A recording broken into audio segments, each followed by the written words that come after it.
Sinamahan ninyo si Tanggol sa bawat misyon. Simula noong 2023 hanggang ngayon, hindi sumuko si Tanggol sa laban. Hindi siya nagpatalo dahil kayo ang kanyang naging lakas at tapang. Napakabait niyo po sa amin. At dahil sa mainit yung pagmamahal at walang sawang pagsuporta, nananatili itong most watched and highest rating primetime teleserye, ang FPJ's Batang Quiapo.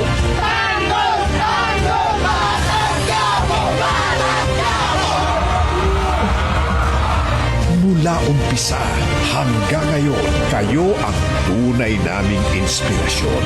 Maraming salamat sa inyong pagtitiwala sa isang Batang Quiapo. Ang pinakahihintay ng bayan, magbabalik na.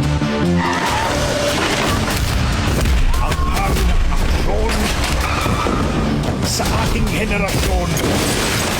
Humanda na, mayayanig ang prime time.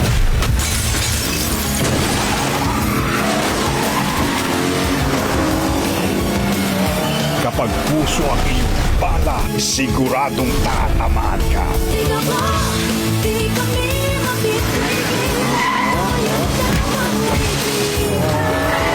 Sigabo simula June 22, 8 p.m.